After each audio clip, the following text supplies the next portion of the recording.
So the trailer for James Gunn's Superman film just dropped and I am absolutely speechless right now. I mean, everything about this movie just looks phenomenal. The trailer looks great from a cinematography perspective. The CGI looks good. The actors all look the part mostly. I can't get over Guy Gardner. I'm sorry. But besides that, everyone looks pretty great in their roles. I love that the trailer has like barely any dialogue at all and doesn't show much of anything. That is a great decision. Teaser trailers and especially official trailers have a really big problem with showing way too much. I mean, it's gotten to the point where nowadays, you've basically seen the movie without even going to see it. You can practically predict every single relevant plot point just off of a trailer. And this teaser really doesn't have that problem at all. Unless you're keeping up with like set leaks or whatever, you really cannot tell anything that's going on in this movie just from this teaser. I mean, we don't even know who the villain of this movie is gonna be. A lot of people are guessing it's gonna be Lex Luthor because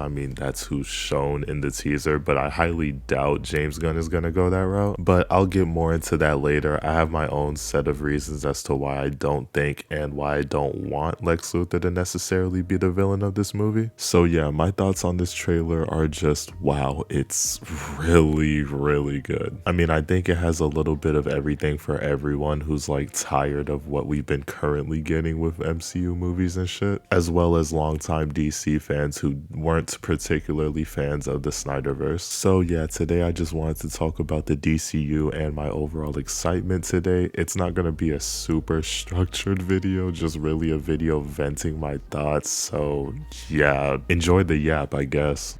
2 o'clock, 3 in the morning, 4 a.m. I'm down when you want it. 5, 6, 7, I'm on it, I'm on it, I'm on it. The DCEU, also known as the Snyderverse, was an absolute shit show, and I do not mean that lightly. I know that the Snyderverse has its fans or whatever, but there's no denying that the vast majority of people either hated or disliked those films to a degree. Dude, let's be for real. A good amount of those movies either underperformed at the box office, got canceled, or were rushed because they were in development hell. It had a couple decent gems like the Snyder Cut, Shazam 1, Wonder Woman 1, and the Suicide Squad 2021, which is pretty phenomenal. But for every decent or good film in the universe, you got something like The Flash or Batman vs Superman. And there are a lot of different things that could be blamed for the demise of this universe, but I think one thing that is very apparent at its core is that Zack Snyder did not understand these characters, or at least understand them good enough to present them in an appealing way to the general audience. I have way more extreme thoughts regarding Zack Snyder, however, I do not want this video to be demonetized, so we're leaving it with the PC version. Bad director choice for comic book movies, doesn't understand comic book characters. There, that's it. And yeah, I could talk for days about the horrendous way Batman was depicted in these films, but what I really want to hammer home is the character that I believe should always be the most important character in any DC universe. And that character would be none other than Superman. Zack Snyder ruined the reputation of Superman in ways that cannot even be described. And I'm not gonna sit here and act like he's the only factor that contributed to all of the negative Superman discourse. The evil Superman trope being popular certainly didn't help either. But there's no denying that Zack Snyder was probably the biggest contributor. It reached a point where you genuinely would have more people saying that Superman is lame, basic, or boring, rather than people who actually enjoy the character and would want to see stories centered around him. And 9 times out of 10, those people's only exposure to the character was either Man of Steel or Batman vs Superman or Justice League. Theatrical releases are by far the most mainstream way to consume these characters, so yeah, of course, if you fumble in that department, you will have most people leaving with the takeaway that the character is lame if that adaptation is lame, which unfortunately was the case with Zack Snyder. I'm not gonna act like Man of Steel is a terrible movie or anything, but it definitely missed the mark as far as providing a hopeful protagonist. You know, something Superman is supposed to be. Like, I'm sorry bro, when you have Clark Kent stealing and Superman killing people in your movie, you have already missed the point of the character. There's literally a scene where like a truck or something is thrown at him and he just jumps over it and allows it to level an entire fucking building. Like, I'm sorry, but if you watch this and genuinely think this is an accurate depiction of Superman, then you should probably go experience more Superman stories. Superman should always be the perfect and ideal man. If you think that's unrealistic, then guess what? So is a guy flying through the sky and shooting fucking lasers out of his eyes. If you think that's too silly and unrealistic, then you are once again missing the point. The whole point is that he is a dream, a objective that we should be working towards. He represents the best that man can be. Also, it's a comic book. This narrative that comic book adaptations need to be grounded and realistic flat out should not exist. The Raimi movies are adored by so many people and they are far from grounded. As a matter of fact, one of the main praises for that trilogy is how campy and silly it is. The Christopher Reeves films are adored for basically the same reasons as the Raimi film. They're silly and campy and embrace their comic book roots. The Guardians of the Galaxy movies, the Suicide Squad 2021, the Spider-Verse movies, the MCU Spider-Man trilogy, Peacemaker, The Flash in its early seasons. The list can be even longer, but I think you get the point. These are all comic book adaptations that are loved by many fans and general audiences especially, and guess what? None of them are grounded. When I watch any of these films that I just listed, it feels like I am watching a comic book literally be put on screen. As a matter of fact, one of the biggest tropes in comic book adaptations right now is the fucking multiverse, which is like the furthest from grounded you can possibly get. General audiences will respond well as long as the writing is good and the characters are likable, which is why Snyder's approach to writing Superman bothers me so much. What makes the character work is the fact that he is a regular person in spite of his godlike powers. He doesn't view himself as above people, he views himself as a small town farm boy. When you see him do things like getting a cat out of a tree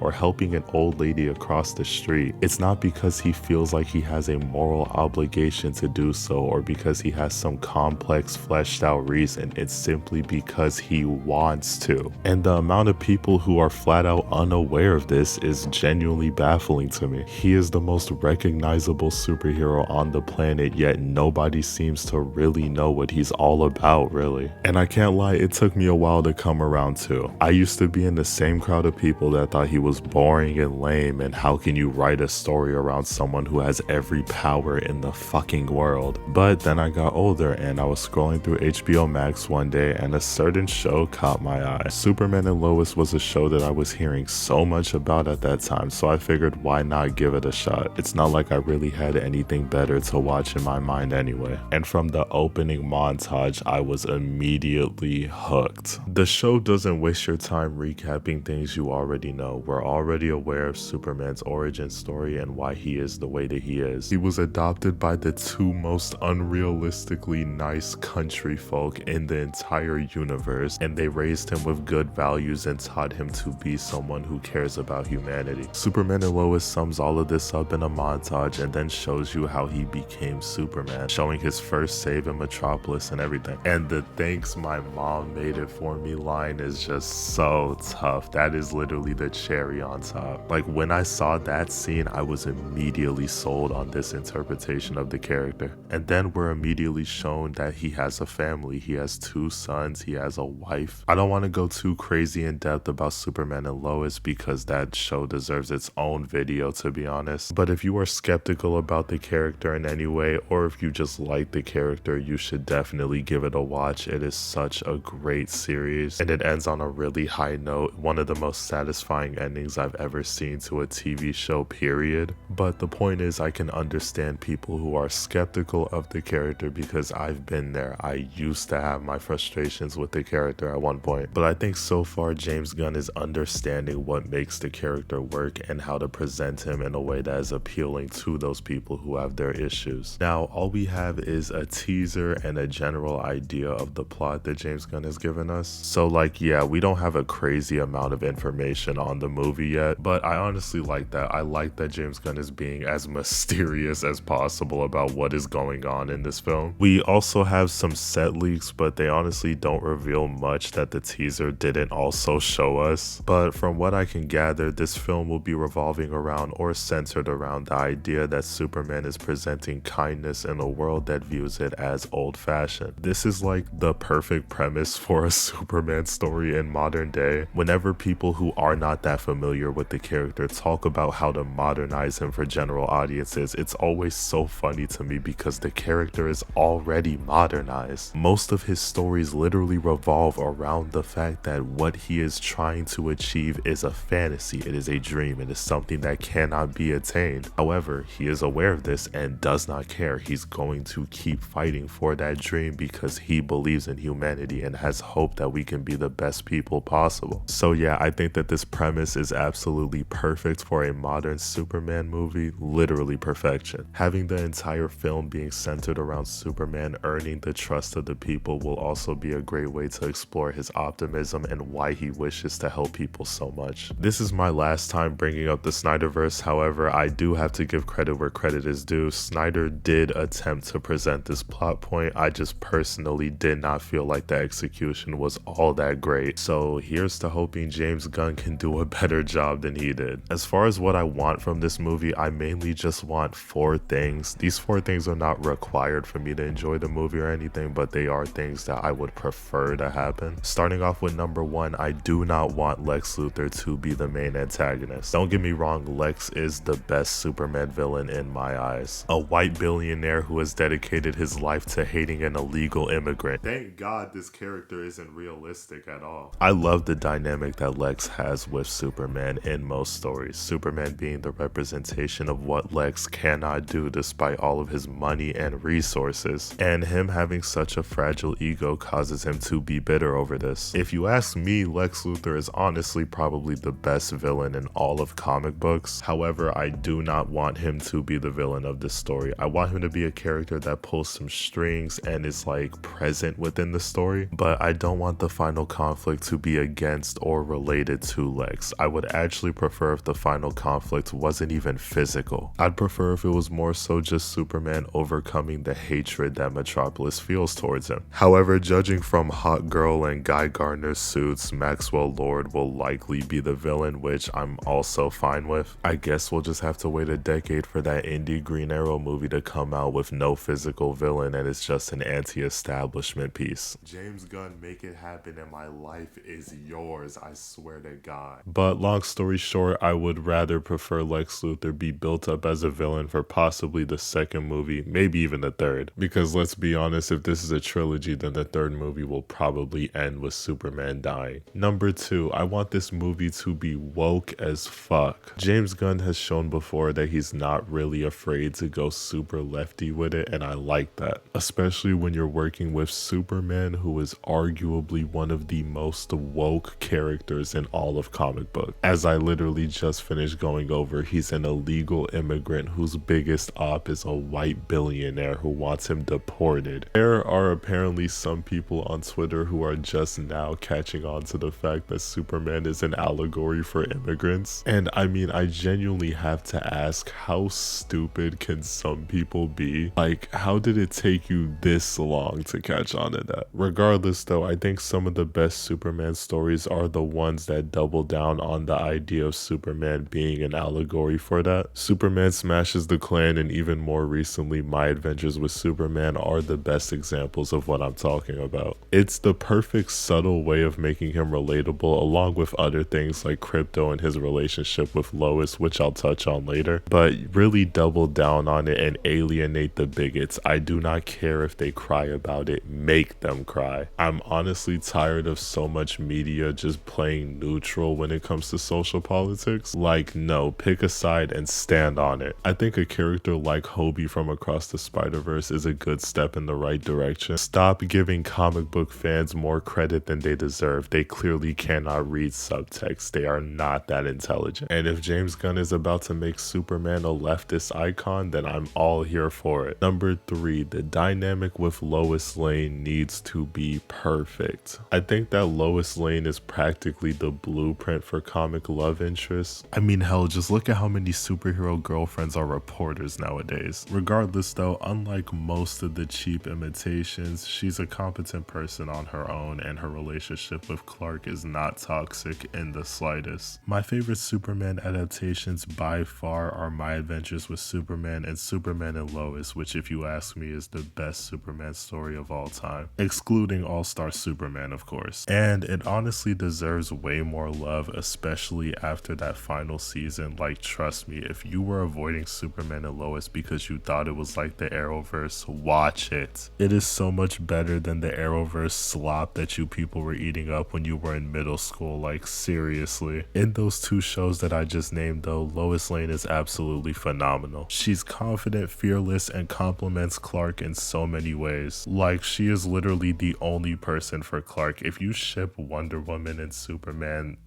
I can't speak to you. We cannot be friends. Their relationship is honestly too perfect, but I mean, that's also kinda the point. Like, you have Clark Kent, who's already supposed to represent the perfect man, and then you have Lois, who is one of the only few people who can be as good as Superman without having powers. It's pretty easy to see why they're the most iconic couple in comics. And even just ignoring that, I think getting that dynamic right will do a lot for making those 2 characters relatable to general audiences. Show Clark doing something like stressing over what to buy her on a date or whatever, I don't know. And number 4, I want this movie to pull from a lot of different Superman stories and not just All-Star Superman. I want this movie to know what it is, own it, and also have fun with the idea. The cast seems like they had a lot of fun shooting this movie, and James Gunn seems to be more passionate about this film than any of his other films, which is crazy to say because this man has made some of the greatest comic book movies of all time. I mean, the Guardians of the Galaxy trilogy is my favorite superhero trilogy until Beyond the Spider-Verse comes out. Like, if this movie does good, I have no doubt in my mind we're gonna be seeing a bunch of Superman glazers all over social media, and best believe I am one of them. And I think one of the interesting things about Superman is the fact that a lot of his adaptations are so different from one another that you can genuinely pull from all of them. Like, you have Smallville, which in my opinion is kind of the definitive origin story for Clark Kent. Well, not exactly everything from that show, but the general idea, yeah. My Adventures with Superman is kind of like my definitive take on his early years in his career, and Superman and Lois is easily the best take on older Superman with kids. And the DCAU is a great middle ground when he's like in the middle of his career. And yeah, judging from everything James Gunn has said, especially about his Smallville influences, I have no doubt in my mind that he'll deliver on that end, especially on the fun and emotional part. Since, I mean, that's like his whole style. That's what he's predicated on. Also, I've been seeing a bunch of people try to be skeptical over the fact that there's a lot of different characters in this movie, saying things like, oh, this is typical James Gunn, he wants there to be an ensemble cast. Like, no, we already know this is a universe that's already been lived in, so yeah, it'll make sense for other heroes to show up in this film, especially because, yeah, this is the first film of a whole new universe. We are rebooting DC. But what people are failing to understand is that from what it seems like, these characters are only here to push forward Superman's character arc, especially if this film is going down the corporate route of having these heroes be sellouts. Yeah, that's very obviously going to serve as a way to test Clark Kent's optimism in this society. Think of like Starlight in The Boys if she was the main character, the one good hero in a world of a bunch of corporate sellouts. But who knows, maybe James Gunn fucks it all up and the movie is just an ensemble cast movie and not a Superman film. Just give me more of Guy Gardner and his stupid fucking haircut. haircut and you have my money. The trailer was great though, and I'm sure now that the movie will be, especially if it does the things that I wanted to do, because yes, please me. So now I want to explain why all of this yapping about one movie means that I'm excited for the DCU in general. And if you want me to just be honest, it's because I think Superman is the correct way to set a tone for DC. Like, think about it, Superman, while having a lot of nuance and complexity to his character, in general is a hopeful character. And that's exactly what the comic book genre needs, a new universe to give us hope from what the MCU has been giving us. It's extremely poetic to use this specific film as a commentary on the comic book movie genre, and also as a way to advertise your reboot of a cinematic universe. Give people hope in a character, it'll give them hope in your universe. And everything James Gunn has said or done regarding this universe is honestly just the correct decision to me. Making this universe something that's already been established, making sure there are not many origin stories being told, giving us an established Bat family, and finally a Robin on the big screen, because I do not count those old movies. A Green Lantern detective show that sounds cool despite the fact that I don't give a shit about Green Lantern, and saying that there won't be an overarching story being built up and it's more so just world building if anything. It seems like the entire direction of this universe is completely reactionary to the recent failures of the MCU. And I mean, it's no secret that the MCU has been on a decline for a while now. Yes, there are some hits every now and then, but for the most part they have been consistently missing more than hitting. Most of the TV shows are underwhelming, some of the films have been underperforming financially. Thor: Love and Thunder exists. They have been trying their hardest to win back the general public, but I think at this point too much damage has been done, and now is a better time than ever for DC to take over. Because I mean, if we're being real, DC was always kind of better than Marvel to begin with. They just hired the wrong person to make their movies. And see, the thing about the MCU is that they could get away with creative liberties with their characters and revamp them into something more appealing. Because I mean, besides Spider-Man, who do they really have that people really give a shit about? They successfully gaslit people into thinking that they're Iron Man fans. MCU Iron Man is a great character, but any other version of him besides Armored Adventures or the MCU is a absolute fucking loser. And the MCU was able to get away with being inaccurate due to the fact that the characters they were adapting were mostly C-listers. Meanwhile, DC doesn't really have that liberty. These are characters that people know and love and adore, so if you take creative liberties, people are going to have issues. And it was fun while it lasted, but look at the best MCU movie real quick and compare it to, like, I don't know, The Batman 2022. There's such a difference in quality that it's honestly laughable. And no, I do not count the Spider-Verse movies as MCU, shut up. Anyways, the point that I'm getting at here is that James Gunn will not have to put in much work to beat Marvel. That's just the truth. You're putting a director with an already proven track record in charge of characters who are far more recognizable and iconic than anything Marvel has besides the GOAT Spider-Man. I mean, like, the only Marvel movie dropping in 2025 is Fantastic Four, I think, and maybe the Thunderbolts, I'm not sure. So like, yeah, this should be light work, free eats. MCU about to have my GOAT Spider-Man carrying while James Gunn drops Superman, Supergirl, Green Lantern, Batman, and Wonder Woman media all in phase 1, bro. Pack it up, they're cooked. And best believe I will be glazing every step of the way if these projects are good. So yeah, those are all my thoughts on the trailer and the DCU. Just wanted to get this little quick video out. It wasn't really scripted, so my bad for a lack of structure. I just really wanted to get my raw thoughts out because this trailer left me so excited. So okay, I'm about to go watch Sonic 3, a video on that soon, and Arcane video soon as well. Hit the gym, make some bread today, and I'll see y'all niggas later. Bye. Back at me, discuss it, I feel you breaking, but I've reached my limit. It's try, keep chasing, I'm reaching my limit of all the places I'm still writing it. My